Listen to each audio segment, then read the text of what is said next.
Hello दोस्तों, मैं फिर हाजिर हूँ एक नई कहानी के साथ। ऐसा हो पति पत्नी का रिश्ता, एक रोमांचक स्टोरी। एक कॉलोनी में एक पार्टी का आयोजन हुआ जिसमें कॉलोनी के सभी शादीशुदा लोगों को बुलाया गया।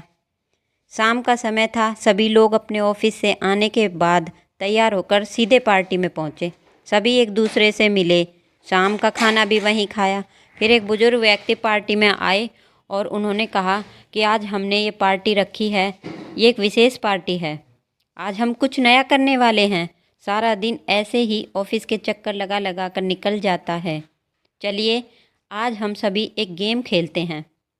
बुजुर्ग व्यक्ति ने एक वाइट बोर्ड मंगाया और पार्टी में से एक महिला को चुना। अब उस महिला से कहा कि इस बोर्ड पर 20 नाम ऐसे लिखो जिनसे तुमको प्यार है, जो तुम्हारे अपने हैं। उस महिला ने अपने माँ, पिता, पति, बच्चा, सगे संबंधियों और पड़ोसियों के नाम लिख दिए। अब वो बुजुर्ग मुस्कुराए और बोले, चलो अब इनमें से 6 नाम मिटा दो जो तुम्हें कम पसंद है और जिनके बिना तुम आसानी से रह सकती हो। महिला थोड़ी सकुचाई, लेकिन फिर जब बुजुर्ग ने जोर दिया तो लड़की ने अपने पड़ोसियों के नाम मिटा दिए। सारे लोग बड़े ही गौर से ये सब देख रहे थे। अब बुजुर्ग ने महिला से कहा कि चलो इसमें से भी 10 नाम और मिटा दो जिनको तुम कम प्यार करती हो। महिला ने फिर अपने सगे संबंधियों के नाम मिटा दिए। अब बोर्ड पर केवल 4 ही नाम थे, माँ, पिता, पति और बच्चा। सारे लोग दिल थाम कर बैठे हुए थे कि सहसा ही बुजुर्ग ने फिर विनती की कि बेटी इनमें से 2 नाम और मिटा दो। अब वो महिला बड़ी ही दुविधा में फंस गई। गेम तो वो महिला खेल रही थी, लेकिन वहाँ उपस्थित सभी लोगों की सांसें मानो अटकी हुई थी। बहुत जोर देने पर महिला ने रोते हुए अपने माँ बाप का नाम बोर्ड से मिटा दिया। बोर्ड पर अब केवल 2 ही नाम बचे थे, पति और बच्चा। अब बुजुर्ग ने फिर कहा, शाबाश बेटी, चलो अब इसमें से 1 नाम और मिटा दो। वो महिला बड़े ही असमंजस में पड़ गई, लेकिन फिर बुजुर्ग ने हौसला दिलाया कि यह सिर्फ एक गेम है बेटी, तुम 1 नाम और मिटाओ। महिला आगे बढ़ी और उसने अपने बच्चे का नाम मिटा दिया। अब बोर्ड पर केवल उसके पति का ही नाम था।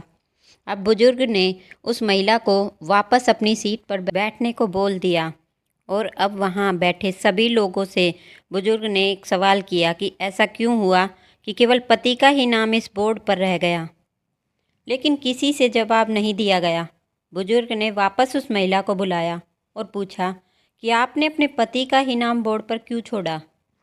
आपके माता पिता ने आपको जन्म दिया है, आपने उनका नाम भी मिटा दिया और जिस बच्चे को आपने अपनी कोख से जन्म दिया है उसका भी नाम आपने मिटा दिया। ऐसा क्यों? महिला बोली, सर, मैं अपने माता पिता से बहुत प्यार करती हूँ, लेकिन मेरे माता पिता बूढ़े हो चुके हैं और वो जल्द ही मुझे छोड़कर चले जाएंगे। मैं अपने बेटे से भी बहुत प्यार करती हूँ, लेकिन न जाने बड़ा होकर वो मेरा साथ देगा या नहीं। लेकिन मेरे पति जब तक मेरे साथ हैं तब तक मेरे प्राणों में प्राण हैं। मैं उनकी अर्धांगिनी हूँ।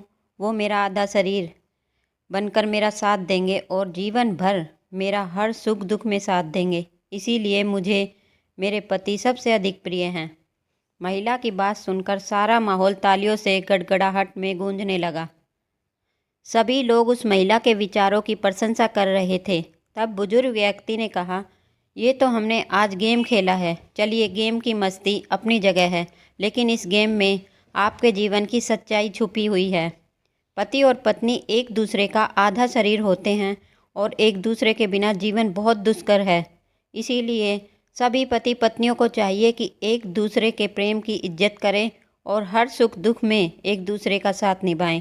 तभी विवाह का असली अर्थ सार्थक होगा। धन्यवाद दोस्तों, मिलते हैं अगली कहानी के साथ।